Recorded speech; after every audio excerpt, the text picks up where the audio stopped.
بسم الله الرحمن الرحيم وقال الذين لا يرجون لقاءنا لولا أنزل علينا الملائكة أو نرى ربنا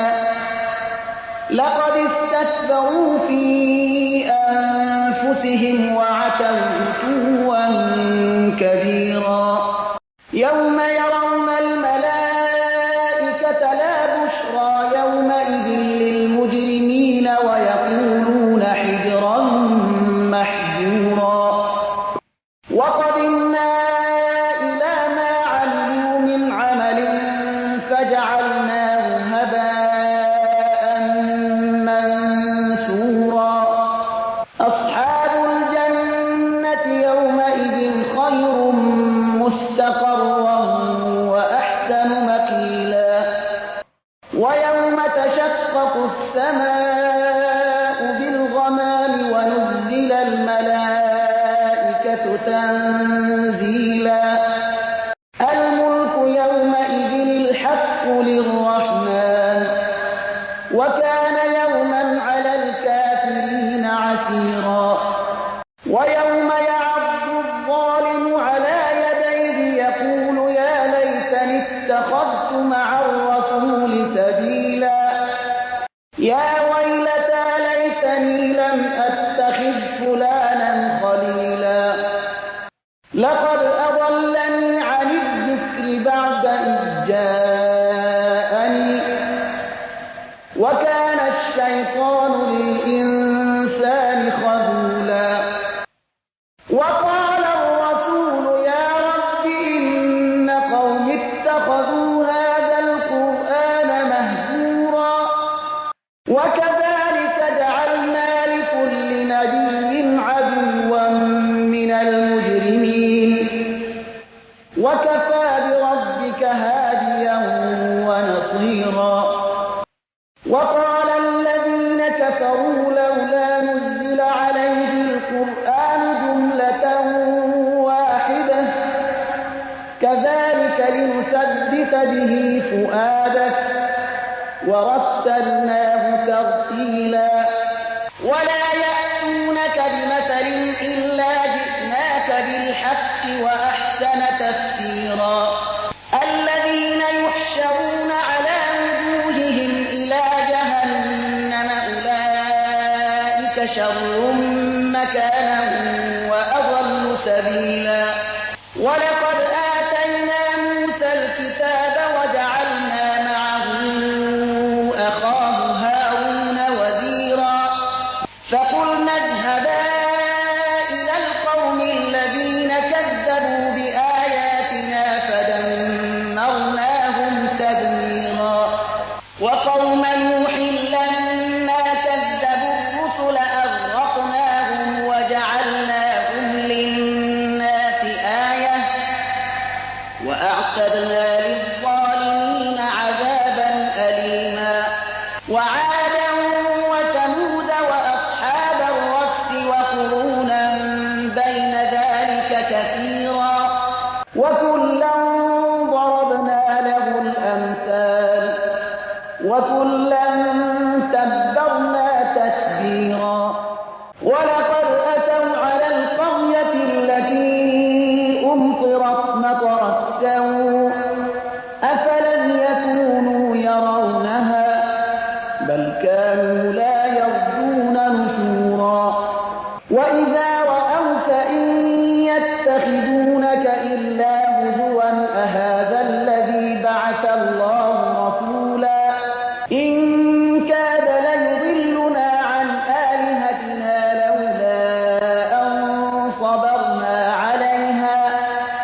وسوف يعلمون حين يرون العذاب من أضل سبيلا أرأيت من اتخذ إلهه هواه أفأنت تكون عليه وكيلا أم تحسب أن أكثرهم يسمعون أو يعقلون إن هم إلا كالأنعام بل هم أضل سبيلا ألم تر إلى ربك كيف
وكان ربك قديرا ويعبدون من دون الله ما لا ينفعهم ولا يضرهم وكان الكافر على ربه ظهيرا وما أرسلناك إلا مبشرا ونذيرا قل ما أسألكم عليه من أجر إلا من شاء أن يتخذ إلى ربه سبيلا وتوكل على الحي الذي لا يموت وسبح بحمده وكفى به بذنوب عباده خبيرا الذي خلق السماوات والأرض وما بينهما في 6 أيام ثم استوى على العرش الرحمن فاسأل به خبيرا وإذا قيل لهم اسجدوا للرحمن قالوا وما الرحمن أنسجد لما تأمرنا وزادهم نفورا تبارك الذي جعل في السماء بروجا وجعل فيها سراجا وقمرا منيرا وهو الذي جعل الليل والنهار خلفة لمن أراد أن يذكر أو أراد شكورا وعباد الرحمن الذين يمشون على الأرض هونا وإذا خاطبهم الجاهلون قالوا سلاما والذين يبيتون لربهم سجدا وقياما والذين يقولون ربنا اصرف عنا عذاب جهنم إن عذابها كان غراما إنها ساءت مستقرا ومقاما والذين إذا أنفقوا لم يسرفوا ولم يقتروا وكان بين ذلك قواما والذين لا يدعون مع الله إلها آخر ولا يقتلون النفس التي حرم الله إلا بالحق ولا يزنون ومن يفعل ذلك يلقى أثاما يضاعف له العذاب يوم القيامة ويخلد فيه مهانا إلا من تاب وآمن وعمل عملا صالحا فأولئك يبدل الله سيئاتهم حسنات وكان الله غفورا رحيما ومن تاب وعمل صالحا فإنه يتوب إلى الله متابا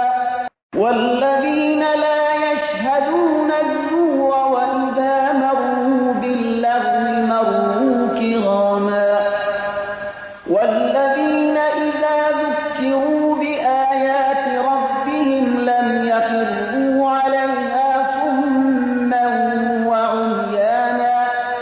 والذين يقولون ربنا هب لنا من أزواجنا وذرياتنا قرة أعين واجعلنا للمتقين إماما أولئك يجزون الغرفة بما صبروا ويلقون فيها تحية وسلاما خالدين فيها حسنت مستقرا ومقاما قل ما يعبأ بكم ربي لولا دعاؤكم فقد كذبتم فسوف يكون لزاما بسم الله الرحمن الرحيم طاسيم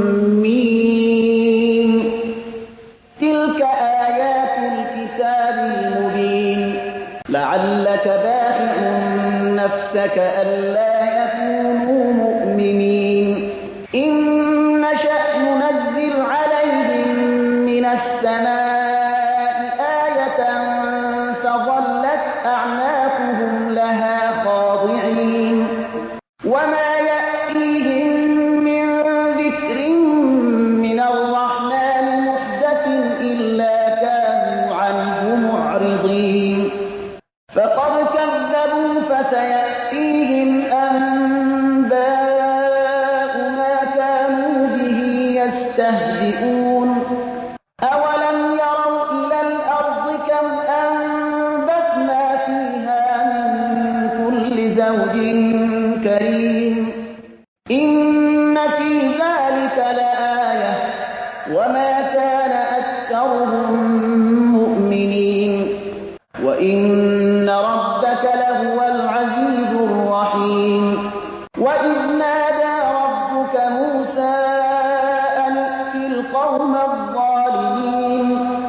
قوم فرعون ألا يتقون قال رب إني أخاف أن يكذبون ويضيق صدري ولا ينطلق لساني فأرسل إلى هارون ولهم علي ذنب فأخاف أن يقتلون قال كلا فاذهبا بآياتنا إنا معكم مستمعون فأتيا فرعون فقولا إنا رسول رب العالمين أن أرسل معنا بني إسرائيل قال ألم نربك فينا وليدا ولبثت فينا من عمرك سنين وفعلت فعلتك التي فعلت وأنت من الكافرين قال فعلتها إذا وأنا من الضالين ففررت منكم لما خفتكم فوهب لي ربي حكما وجعلني من المرسلين وتلك نعمة تمنها علي أن عبدت بني إسرائيل قال فرعون وما رب العالمين قال رب السماوات والأرض وما بينهما إن كنتم موقنين قال لمن حوله ألا تستمعون قال ربكم ورب آبائكم الأولين قال إن رسولكم الذي أرسل إليكم لمجنون قال رب المشرق والمغرب وما بينهما إن كنتم تعقلون قال لئن اتخذت إلها غيري لأجعلنك من المسجونين قال أولو جئتك بشيء مبين قال فأت به إن كنت من الصادقين فألقى عصاه فإذا هي ثعبان مبين ونزع يده فإذا هي بيضاء للناظرين قال للملأ حوله إن هذا لساحر عليم يريد أن يخرجكم من أرضكم بسحره فماذا تأمرون قالوا أرجه وأخاه وابعث في المدائن حاشرين يأتوك بكل سحار عليم فجمع السحرة لميقات يوم معلوم وقيل للناس هل أنتم مجتمعون لعلنا نتبع السحرة إن كانوا هم الغالبين فلما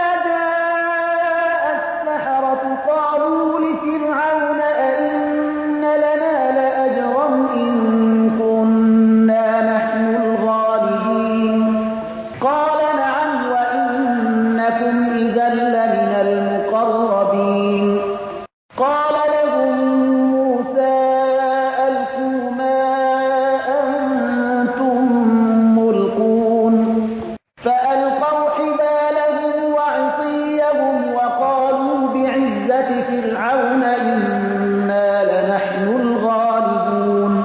فألقى موسى عصاه فإذا هي تلقف ما يأفكون فألقي السحرة ساجدين قالوا آمنا برب العالمين رب موسى وهارون قال آمنتم له قبل أن آذن لكم إنه لكبيركم الذي علمكم السحر فلسوف تعلمون لأقطعن أيديكم وأرجلكم من خلاف ولأصلبنكم أجمعين قالوا لا ضير إنا إلى ربنا منقلبون إنا نطمع أن يغفر لنا ربنا خطايانا أن كنا أول المؤمنين وأوحينا إلى موسى أن أسر بعبادي إنكم متبعون فأرسل فرعون في المدائن حاشرين إن هؤلاء لشرذمة قليلون وإنهم لنا لغائظون وإنا لجميع حاذرون فأخرجناهم من جنات وعيون وكنوز ومقام كريم كذلك وأورثناها بني إسرائيل فأتبعوهم مشرقين فلما تراءى الجمعان قال أصحاب موسى إنا لمدركون قال كلا إن معي ربي سيهدين فأوحينا إلى موسى أن اضرب بعصاك البحر فانفلق فكان كل فرق كالطود العظيم وأزلفنا ثم الآخرين وأنجينا موسى ومن معه أجمعين ثم أغرقنا الآخرين إن في ذلك لآية وما كان أكثرهم مؤمنين وإن ربك لهو العزيز الرحيم واتل عليهم نبأ إبراهيم إذ قال لأبيه وقومه ما تعبدون قالوا نعبد أصناما فنظل لها عاكفين قال هل يسمعونكم إذ تدعون أو ينفعونكم أو يضرون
ينتصرون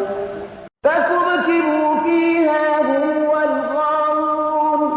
وجنود إبليس أجمعون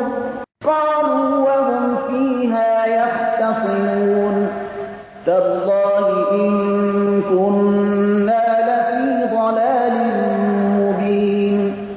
إذ نسويكم برب العالمين وما أضلنا إلا المجرمون فما لنا من شافعين ولا صديق حميم فلو أن لنا كرة فنكون من المؤمنين إن في ذلك لآية وما كان أكثرهم مؤمنين وإن ربك لهو العزيز الرحيم كذبت قوم نوح المرسلين إذ قال لهم أخوهم نوح ألا تتقون إني لكم رسول أمين فاتقوا الله وأطيعون وما أسألكم عليه من أجر إن أجري إلا على رب العالمين فاتقوا الله وأطيعون قالوا أنؤمن لك واتبعك الأرذلون قال وما علمي بما كانوا يعملون إن حسابهم إلا على ربي لو تشعرون وما أنا بطارد المؤمنين إن أنا إلا نذير مبين قالوا لئن لم تنته يا نوح لتكونن من المرجومين قال رب إن قومي كذبون فافتح بيني وبينهم فتحا ونجني ومن معي من المؤمنين فأنجيناه ومن معه في الفلك المشحون ثم أغرقنا بعد الباقين إن في ذلك لآية وما كان أكثرهم مؤمنين وإن ربك لهو العزيز الرحيم كذبت عاد المرسلين إذ قال لهم أخوهم هود ألا تتقون إني لكم رسول أمين فاتقوا الله وأطيعون وما أسألكم عليه من أجر إن أجري إلا على رب العالمين أتبنون بكل ريع آية تعبثون وتتخذون مصانع لعلكم تخلدون وإذا بطشتم جبارين فاتقوا الله وأطيعون واتقوا الذي أمدكم بما تعلمون أمدكم بأنعام وبنين وجنات وعيون إني أخاف عليكم عذاب يوم عظيم قالوا سواء علينا أوعظت أم لم تكن من الواعظين إن هذا إلا خلق الأولين وما نحن بمعذبين فكذبوه فأهلكناهم إن في ذلك لآية وما كان أكثرهم مؤمنين وإن ربك لهو العزيز الرحيم كذبت ثمود المرسلين إذ قال لهم أخوهم صالح ألا تتقون إني لكم رسول أمين فاتقوا الله وأطيعون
بشر مثلنا فأت بآية إن كنت من الصادقين قال هذه ناقة لها شرب ولكم شرب يوم معلوم ولا تمسوها بسوء فيأخذكم عذاب يوم عظيم فعقروها فأصبحوا نادمين فأخذهم العذاب إن في ذلك لآية وما كان أكثرهم مؤمنين وإن ربك لهو العزيز الرحيم كذبت قوم لوط المرسلين إذ قال لهم أخوهم لوط ألا تتقون إني لكم رسول أمين فاتقوا الله وأطيعون وما أسألكم عليه من أجر إن أجري إلا على رب العالمين أتأتون الذكران من العالمين وتذرون ما خلق لكم ربكم من أزواجكم بل أنتم قوم عادون قالوا لئن لم تنته يا لوط لتكونن من المخرجين قال إني لعملكم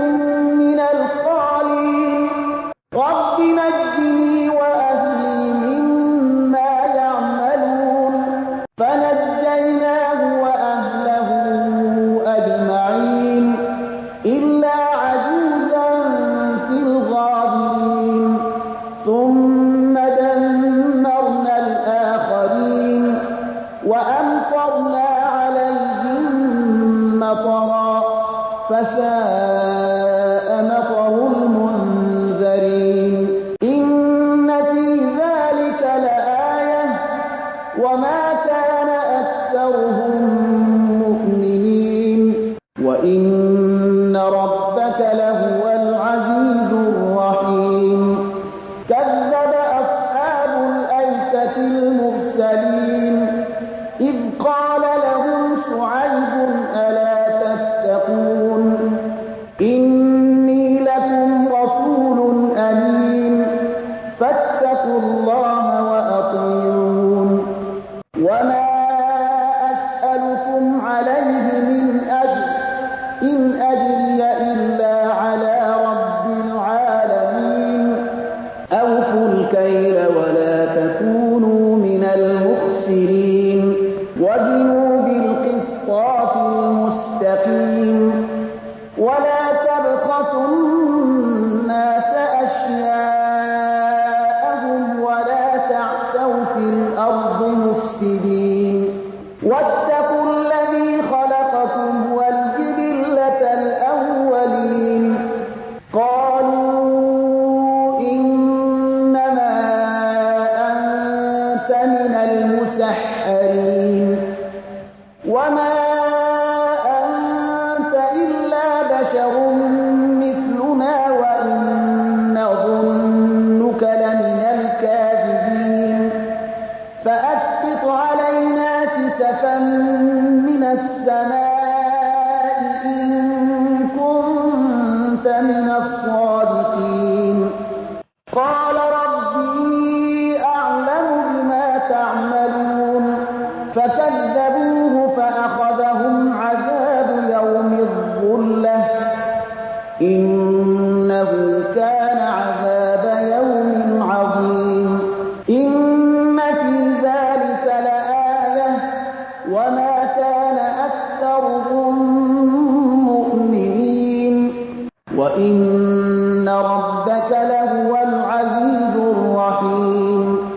وإنه لتنزيل رب العالمين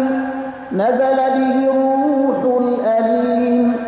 على قلبك لتكون من المنذرين بلسان عربي مبين وإن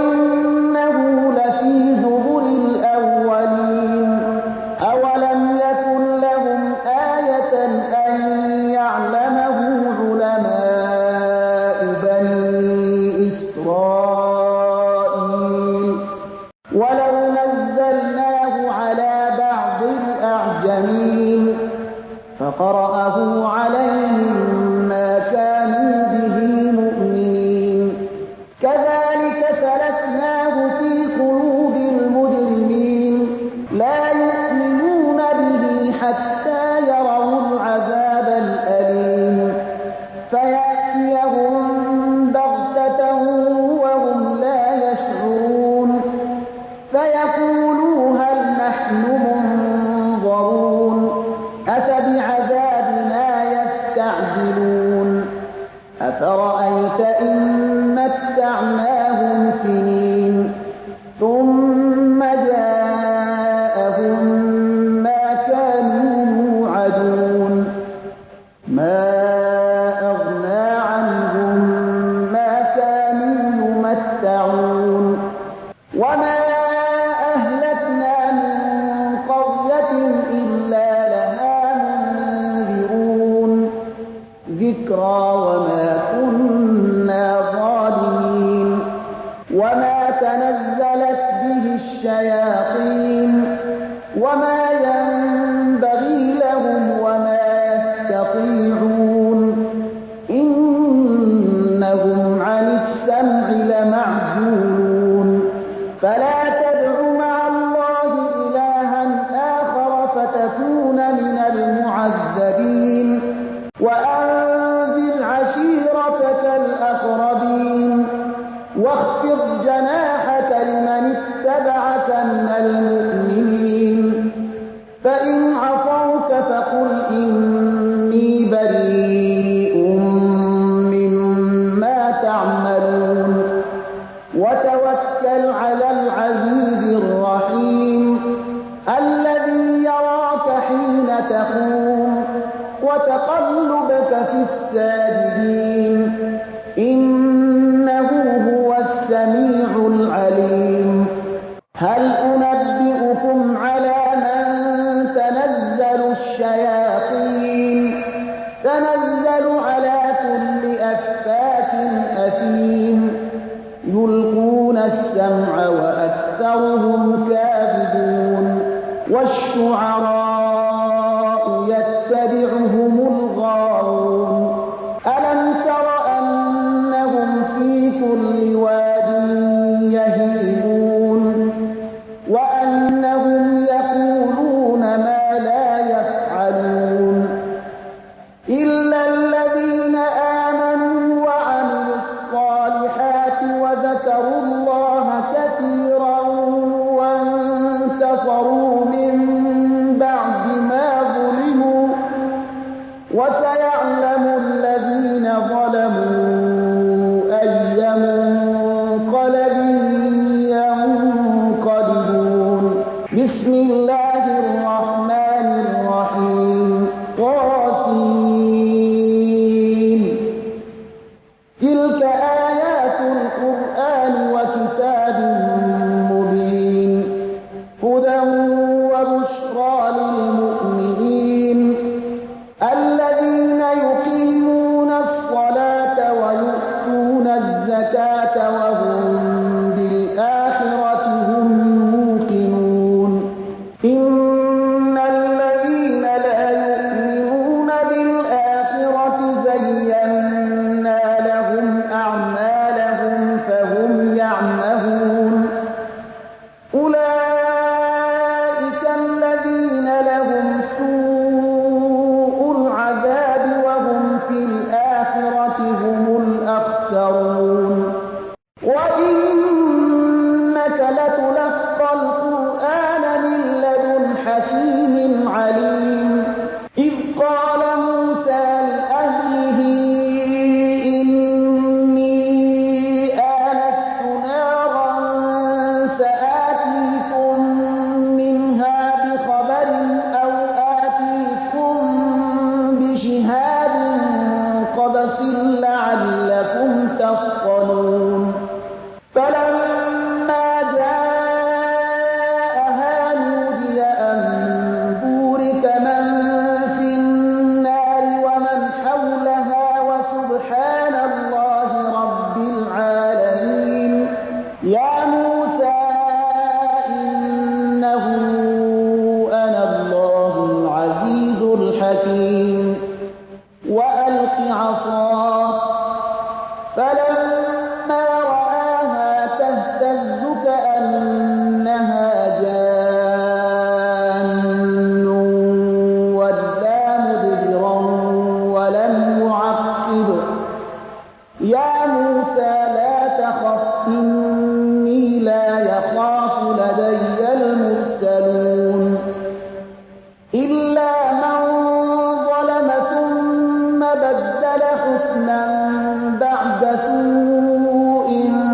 فإني غفور رحيم وأدخل يدك في جيبك تخرج بيضاء من غير سوء في 9 آيات إلى فرعون وقومه إنهم كانوا قوما فاسقين فلما جاءتهم آياتنا مبصرة قالوا هذا سحر مبين وجحدوا بها واستيقنتها أنفسهم ظلما وعلوا فانظر كيف كان عاقبة المفسدين ولقد آتينا داود وسليمان علما وقال الحمد لله الذي فضلنا على كثير من عباده المؤمنين وورث سليمان داود وقال يا أيها الناس علمنا منطق الطير وأوتينا من كل شيء إن هذا لهو الفضل المبين وحشر لسليمان جنوده من الجن والإنس والطير فهم يوزعون حتى إذا أتوا على واد النمل قالت نملة يا أيها النمل ادخلوا مساكنكم لا يحطمنكم سليمان وجنوده وهم لا يشعرون فتبسم ضاحكا من قولها وقال رب أوزعني أن أشكر نعمتك التي أنعمت علي وعلى والدي وأن أعمل صالحا ترضاه وأدخلني برحمتك في عبادك الصالحين وتفقد الطير فقال ما لي لا أرى الهدهد أم كان من الغائبين لأعذبنه عذابا شديدا أو لأذبحنه أو ليأتيني بسلطان مبين فمكث غير بعيد فقال أحطت بما لم تحط به وجئتك من سبأ بنبأ يقين إني وجدت امرأة تملكهم وأوتيت من كل شيء ولها عرش عظيم وجدتها وقومها يسجدون للشمس من دون الله وزين لهم الشيطان أعمالهم فصدهم عن السبيل فهم لا يهتدون ألا يسجدوا لله الذي يخرج الخبأ في السماوات والأرض ويعلم ما تخفون وما تعلنون الله لا إله إلا هو رب العرش العظيم قال سننظر أصدقت أم كنت من الكاذبين